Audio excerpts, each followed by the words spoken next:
الف لام میم اللہم ارزقنی علما نافعا واسعا عمیقا. اللہم ارزقنی رزقا واسعا حلالا طیبا مبارکا من عندک. اللہم ارزقنی حیات سعادت وموت شہادت. اعوذ باللہ السمیع العلیم من الشیطان الرجیم. بسم اللہ الرحمن الرحیم. یا ایہا الذین آمنوا ان جاءکم فاسق بنبأ فتبینوا ان تصیبوا قوما بجہالۃ فتصبحوا علی ما فعلتم نادمین. وَاعْلَمُوا أَنَّ فِيكُمْ رَسُولَ اللَّهِ لَوْ يُطِيعُكُمْ فِي كَثِيرٍ مِّنَ الْأَمْرِ لَعَنِتُّمْ وَلَكِنَّ اللَّهَ حَبَّبَ إِلَيْكُمُ الْإِيمَانَ وَزَيَّنَهُ فِي قُلُوبِكُمْ وَكَرَّهَ إِلَيْكُمُ الْكُفْرَ وَالْفُسُوقَ وَالْعِصْيَانَ أُولَئِكَ هُمُ الرَّاشِدُونَ. فضل من اللہ ونعمہ واللہ علیم حکیم. صدق اللہ مولانا العظیم. ایک قبیلہ ہے بنی مستلق، بڑا مضبوط قبیلہ تھا. نبی اکرم صلی اللہ علیہ وسلم نے ان کی شرارتوں کے لیے سزا دینا چاہی اور وہاں پہ فوج کشی کی تو قبیلے نے شکست کھا لی اور حضرت حارث بن درار رضی اللہ تعالی عنہ نے اسلام کو قبول کر لیا. حضرت حارث بن درار رضی اللہ تعالیٰ عنہ وہی ہستی ہیں جو حضرت جویریہ رضی اللہ تعالیٰ عنہ جو ام المومنین ہیں ان کے والد محترم بھی ہیں. حضرت حارث بن درار کا ایمان لانا کیا تھا کہ پورے کا پورا قبیلہ مسلمان ہو گیا. تو نبی اکرم صلی اللہ علیہ وسلم نے حضرت حارث بن درار رضی اللہ تعالیٰ عنہ کو فرمایا کہ حارث، جب اللہ اقتدار دیتا ہے تو دو چیزیں فوری طور پر کرنے کے لیے واجب ہو جاتی ہیں. پہلی چیز تو یہ کہ نظام صلاۃ اور دوسری نظام زکوٰۃ. نظام صلاۃ تو ابھی سے شروع، اس کے اندر تو کوئی گنجائش نہیں، اور نظام زکوٰۃ کے بارے میں یہ ہے شروع تو وہ ابھی سے ہے لیکن وصول ابھی نہیں کی جائے گی، کیونکہ وہ اموال جو تمہارے پاس ایک سال پڑے رہے تمہاری ضروریات سے جو زائد ہوں اس کے اوپر مال زکوٰۃ لیا جائے گا اور وہ سینٹرل گورنمنٹ لے گی. وہ مرکزی بیت المال میں جائے گا. اس کے لیے میرا کوئی ہرکارہ آئے گا، میرا کوئی نمائندہ آئے گا، وہ تم سے آ کے مال زکوٰۃ لے جائے گا. اور اس میں تفصیل بتا دی کہ اگر سونا چاندی ہوگا، نقدی ہوگی اتنے فیصد، اور اگر یہ بارانی ہوگی زمین تو اتنے فیصد، اور غیر بارانی ہوگی تو اتنے فیصد. یہ سارا تفصیل سے بتا دیا کہ زکوٰۃ کا مال لوگوں سے کس طرح لیا جائے گا. اور لے لینا، پھر ایک دن آئے گا تو میں اپنے نمائندوں کو بھیجوں گا، وہ آ کر لے جائے. ایک سال جب گزر گیا تو نبی اکرم صلی اللہ علیہ وسلم نے ولید بن عقبہ بن ابی معیط کو بھیجا کہ جا کے مال زکوٰۃ لے آؤ. اب اس کی اطلاع ہو گئی کہ فلاں دن ولید بن عقبہ بن ابی معیط آئیں گے اور آ کر مال زکوٰۃ لے جائیں گے. دن طے ہونے پہ حضرت حارث بن درار خوش ہیں کہ آج رسول اللہ صلی اللہ علیہ وسلم کا نمائندہ آنے والا ہے. اپنے علاقے کی حدود سے، قبیلے کی حدود سے باہر نکل کر استقبال کے لیے بیٹھ گئے. مال زکوٰۃ سارا اکٹھا کر کے رکھا ہوا ہے کہ جو ہی آئیں گے تو کھانے پینے کے ساتھ، ان کا استقبال کرنے کے ساتھ یہ مال زکوٰۃ ان کو ادا کر دیں گے، اور اس کے بعد ہمارے اموال ہمارے لیے حلال ہو جائیں گے، ہم اپنے کھانے اچھی طرح کھا سکیں گے. تو اس کے انتظار میں تھے کہ دور سے ولید بن عقبہ بن ابی معیط نے دیکھا کہ نوجوان ہیں، بھاگ دوڑ رہے ہیں، بڑے پرجوش ہیں. جس طرح ہمارے ہاں بھی کسی بڑے آدمی کے نمائندے نے آنا ہو تو گاؤں کی حدود سے باہر نکل کر اس کا استقبال کرتے ہیں. بوڑھے دانشور بیٹھے ہوتے ہیں، نوجوان بھاگ بھاگ کے کام کر رہے ہوتے ہیں. اسی طرح وہاں پر بھی نوجوانوں کو جب یوں بھاگ بھاگ کے کام کرتے دیکھا انہیں پرجوش دیکھا تو دل میں ایسے خیال آ گیا میرے قبیلے اور ان کے قبیلے کے درمیان تو ایک قتل کا تنازع چل رہا ہے، کہیں انہوں نے مجھے پہچان لیا کہ میں ولید بن عقبہ بن ابی معیط ہوں اور میں فلاں قبیلے سے تعلق رکھتا ہوں، تو ان کو اپنی بات یاد آ گئی تو کہیں غصے میں آ کر مجھے قتل ہی نہ کر دے۔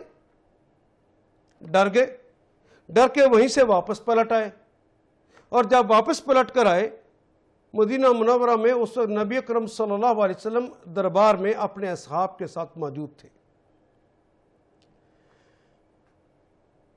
آتے ہی کہنے لگے کہ یا رسول اللہ، میں تو بنی مستلق میں مال زکوٰۃ کو لینے کے لیے گیا تھا، لیکن وہاں کے لوگ تو میرے قتل کے درپے ہو گئے، مجھے جان سے مار دینے لگے تھے، بڑی مشکل سے جان بچا کر بھاگا ہوں آقا۔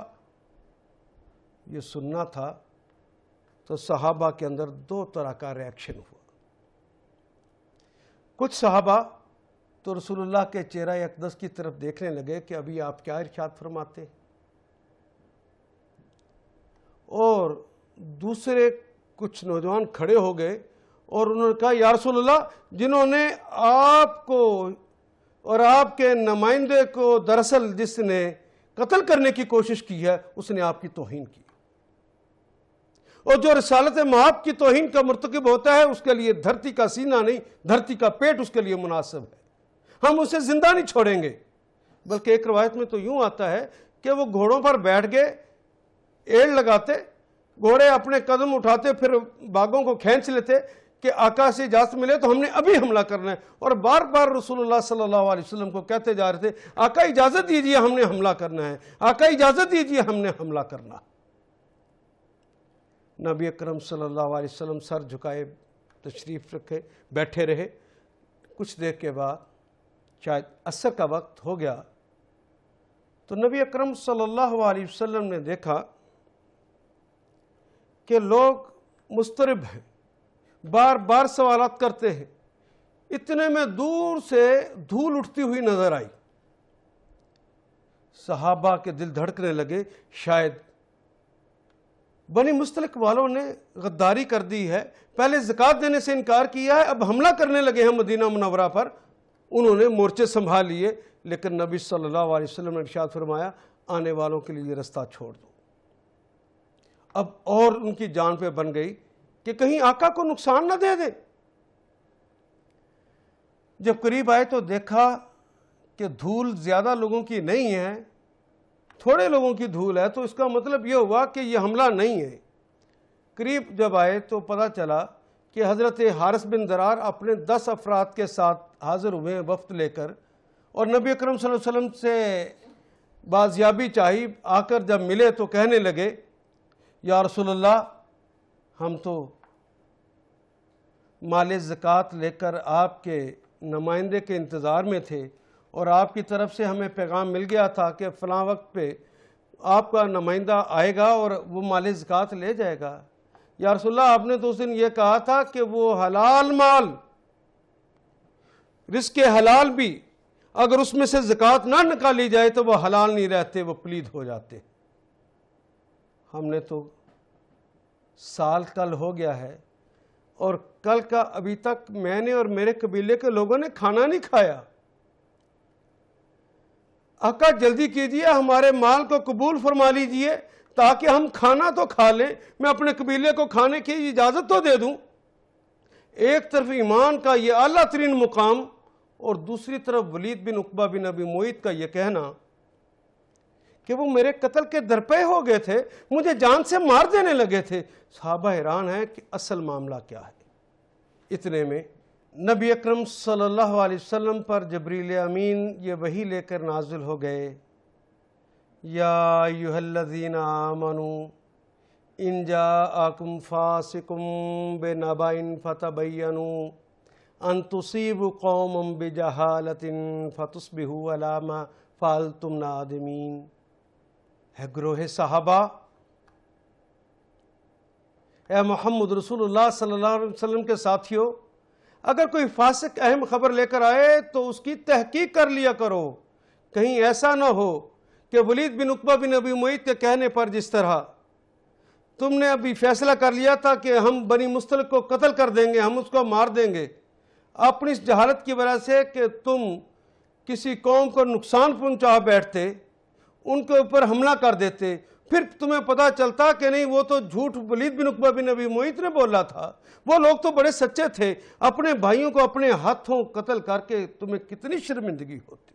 وَاعْلَمُوا أَنَّ فِيكُمْ رَسُولَ اللَّهِ، عجیب لوگ ہو، کیا تمہیں پتہ نہیں تمہارے اندر اللہ کے رسول موجود ہے؟ انہیں مجبور کرتے ہو کہ وہ حملہ کرنے کے لیے ہمیں اجازت دے۔ لَوْ يُطِيعُكُمْ فِي كَثِيرٍ مِّنَ الْأَمْرِ لَعَنِتُّمْ، اگر وہ تمہیں مجبور ہو کر اجازت دے ہی دیتے تو مشکل میں کون پڑتا؟ ابھی کل تم نے فتح مکہ کے لیے جانا ہے، وہاں ایک ایک سپاہی کی ضرورت ہے، اور جب تمہیں پتہ چلتا کہ اپنے اہل ایمان کو، اپنے بھائیوں کو، اپنی طاقت کو اور ان جری نوجوانوں کو تم نے ایک غلط آدمی کی خبر کی بنیاد پر خود شہید کر دیا ہے، اور ایک ایک آدمی کی وہاں پہ تو ضرورت تھی، آج وہ تمہارے پاس نہ ہوں گے تو وہاں پہ جا کے مشکل میں نہیں پڑو گے۔ وَاعْلَمُوا أَنَّ فِيكُمْ رَسُولَ اللَّهِ، تمہارے پاس اللہ کے رسول اگر موجود ہیں تو پھر تم نے تقدم کر کیسے لیا؟ تم رفع صوت کا مرتکب ہو کیسے گئے؟ کیا تمہیں پتہ نہیں ہے أَن تَحْبَطَ أَعْمَالُكُمْ وَأَنْتُمْ لَا تَشْعُرُونَ، ہم تمہارے اعمال کو ضائع کر دیں گے اور تمہیں اس کی خبر بھی نہ ہوگی۔ اب تعریف فرمائی جا رہی ہے ان لوگوں کی جو رسول اللہ صلی اللہ علیہ وسلم کے چہرہ اقدس کی طرف دیکھ رہے ہیں، انہیں پتہ ہے کہ نہ ہم تقدم کر سکتے ہیں نہ رفع صوت کے مرتکب ہو سکتے ہیں۔ ان کے لیے کہا وَلَٰكِنَّ اللَّهَ حَبَّبَ إِلَيْكُمُ الْإِيمَانَ وَزَيَّنَهُ فِي قُلُوبِكُمْ، ایمان تو ہے ہی ہے، جو اللہ فرما دے، جو اس کا رسول فرما دے، اس پر عمل کا نام ہی تو ایمان ہے۔ تمہارے اندر وہ مزین ہے، جی تمہارا بھی چاہتا ہے، جس نے رسالت مآب صلی اللہ علیہ وسلم کی توہین کیا یا ان کے نمائندے کو قتل کرنے کی کوشش کی ہے، اس کو تہہ تیگ کر دے، لیکن تم نے اپنے جذبات کو کنٹرول میں رکھا ہے، اور اس کے اوپر جو چیز ہیوی رہی ہے، جو چیز بھاری رہی ہے، جس کا تم نے اظہار کیا وہ یہ کہ اللہ کے رسول سے تم نے محبت کا اظہار یہ کیا کہ ان کے حکم کے بغیر ایک قدم بھی نہیں تم چلے، تم نے کچھ کہا ہی نہیں ہے۔ یہ اس بات کی علامت ہے کہ تمہارے دلوں کے اندر ایمان مزین ہے، تم کفر، فسق اور عصیان سے نفرت کرنے والے ہو، اور تم لوگ ہدایت یافتہ، اولئک ھم الراشدون، یہی وہ لوگ ہیں جو ہدایت یافتہ ہیں، دوسرے نہیں ہیں ہدایت یافتہ۔ ہدایت یافتہ کی یہ خبر شاید اس وقت تک میں نہ سمجھا سکوں پوری بات، جب تک یہ جو اصطلاحیں ہیں اسلام کی یہ میں پوری طرح نہ بتا لوں۔ ان اصطلاحوں کو سمجھنے کے لیے آئیے، ایک اصطلاح ہے تقویٰ۔ تقویٰ کسے کہتے ہیں؟ کلمہ پڑھ لیا اور اس کے بعد کوئی آدمی یہ فیصلہ کر لے کہ میں نے کوئی بھی کام اللہ اور اس کے رسول کی مرضی کے بغیر نہیں کرنا۔ کلمہ پڑھنے کے بعد کچھ تو کرنا ہے نا، جو بھی کام کرنے لگے تو پہلے کس سے پوچھنا ہے؟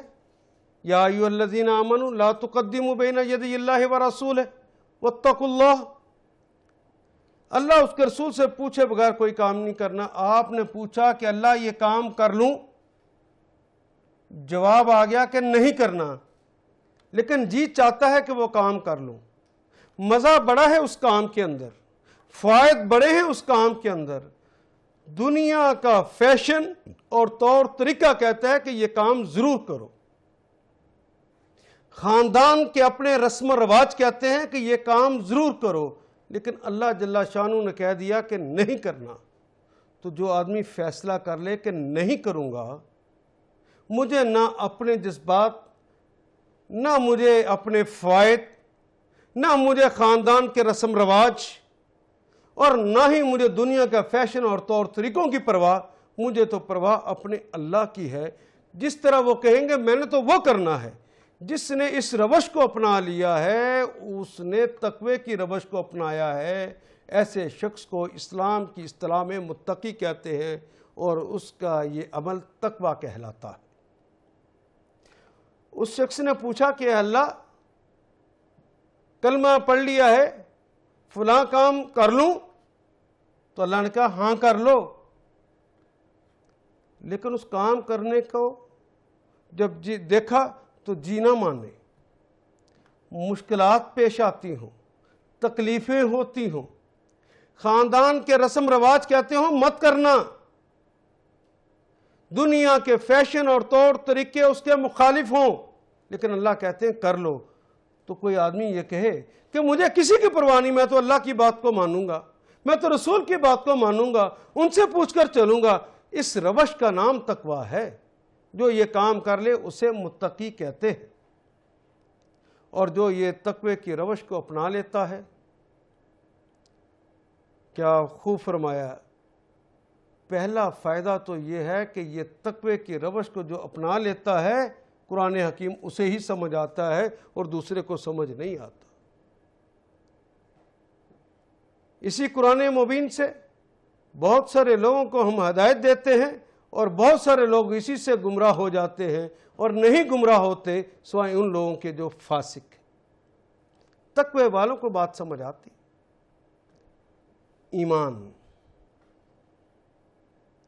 ایمان کہتے ہیں الاقرار باللسان والتصدیق بالقلب والعمل بالجوارح، زبان سے اقرار کرنا، دل سے اس کی تصدیق کرنا، اور جسم کے سارے اعضاء کے ساتھ اس پر عمل کرنا ایمان کہلاتا ہے۔ لیکن کس بات پہ؟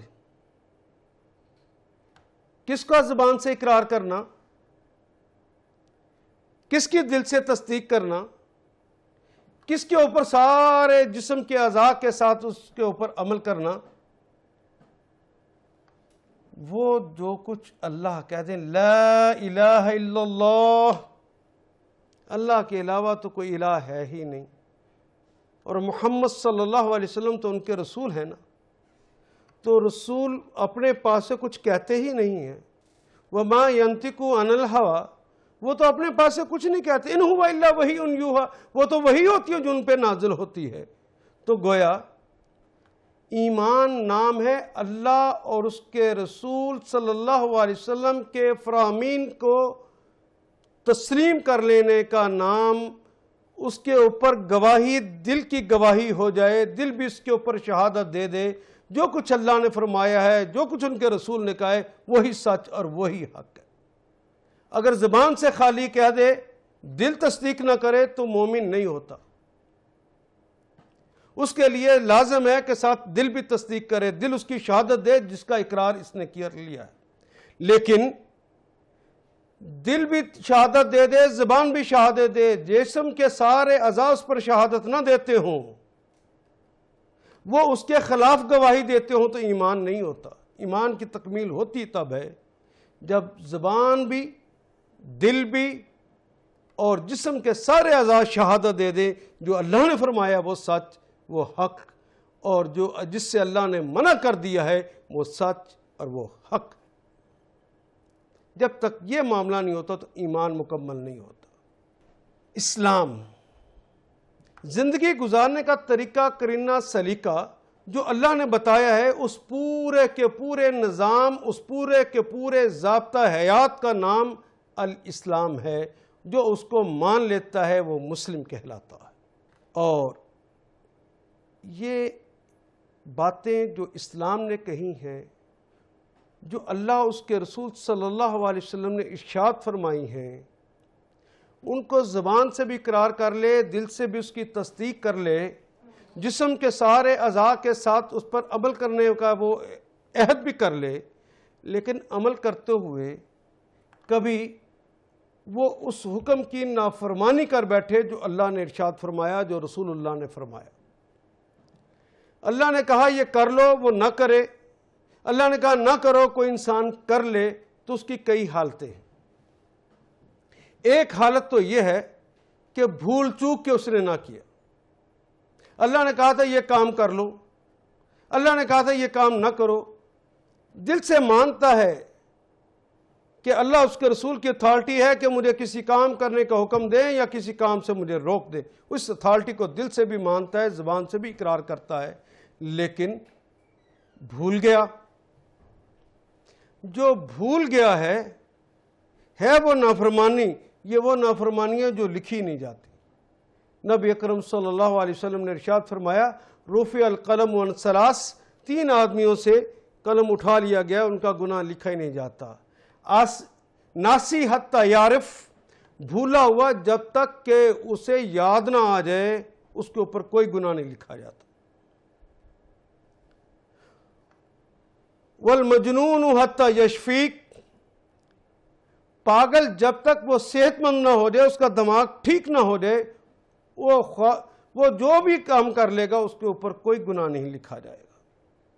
والنائم حتی یستیقظ، سویا ہوا جب تک جاگ نہ جائے اس کا کوئی گناہ، جتنے مرضی گناہ اس نے خواب میں کر لیو، اس کا گناہ لکھا نہیں جائے گا۔ یہ تو وہ ہیں جن کے بارے میں اللہ نے گناہ لکھنا ہی نہیں۔ ہاں، ایک گناہ انسان وہ کرتا ہے جو لاپرواہی کا نتیجہ ہوتا ہے۔ مثال کے طور پہ کوئی مسلمان ایسا نہیں ہے جس کو اس بات کا پتہ نہ ہو کہ اذان ہو جائے تو اس کے بعد کوئی بھی کام کرنا جائز نہیں ہے، اب تو صرف نماز پڑھنے کے لیے اس کے دربار میں حاضری دینی ہے، اب تو کاروبار کو بند کر دینے کا حکم ہے، کوئی کاروبار زندگی نہیں کیا جائے گا، اب تو اس کے دربار میں جانا ہے۔ تو نارکلی سے لے کر چھوٹے سے چھوٹے بازار تک جس کو مرضی دیکھ لیں، اذان بھی ہوتی ہے اور دکانیں بھی کھلی رہتی ہیں۔ اس لیے کھلی رہی کہ سارا ماحول ہی ایسا ہے، سب نے دکانیں کھولی ہوئی تھی تو اس شخص نے بھی کھولی رکھی۔ ماحول کی وجہ سے غفلت کا پردہ پڑ گیا، کیا گناہ ہے لیکن یہ ابھی گناہ ہے۔ اگر کسی نے بتانے والے نے اسے بتا دیا کہ اللہ کے بندے یہ کیا کر بیٹھے ہو، اللہ کے رسول نے تو کہا تھا کہ اس کے بعد دکانیں بند کر دو، یہ تو قرآن کا بھی حکم ہے، دکانیں بند ہو جائیں، اس کے بعد کی کمائی جائز نہیں ہے، تم نے دکانیں کھول رکھی ہیں، بند کر دو۔ تو کوئی آدمی اگر کہے کہ اچھا، کیونکہ زبان سے بھی اقرار کرتا ہے، دل سے بھی تصدیق کرتا ہے، یہ غفلت کا پردہ تھا، وہ چاک ہوا، اس نے کہا آئندہ میں ایسا نہیں کروں گا۔ اللہ جل شانہ سے گناہگار نہیں کہتے، اسے تائب کہتے ہیں۔ وہ توبہ کر گیا ہے، جو توبہ کر جائے اس کا بھی گناہ معاف ہو جاتا ہے۔ اور وہ تو گناہ کتنے کیے ہوں، ممکن ایک سوال اٹھ جائے کہ کتنے گناہ کیے ہوں، جتنے گناہ تم کر نہیں سکتے اس سے زیادہ اللہ تمہارے گناہ معاف کر سکتا۔ جتنے بھی گناہ کیے ہوں غفلت کی حالت کے اندر، عمر کے کسی حصے میں پہنچ جائیں، ساری عمر ہی گناہ میں لتھڑے رہیں، اور گناہ کی تمام اقسام جو کہ غفلت کی بنیاد پر ہوتی رہی ہیں، بس توبہ کر لو، توبہ ادھر کی ادھر اللہ نے معاف فرما دیا۔ ہاں، ایک نافرمانی یہ ہے کہ اللہ جل شانہ ایک حکم دے، محمد رسول اللہ ایک حکم دے، اور انسان اس بات کا اقرار کرتا ہو لا الہ الا اللہ محمد رسول اللہ، گویا اس بات کا اعلان کر دے کہ اللہ اس کے رسول کی اتھارٹی ہے کہ وہ مجھے کسی کام کرنے کا حکم دے یا کسی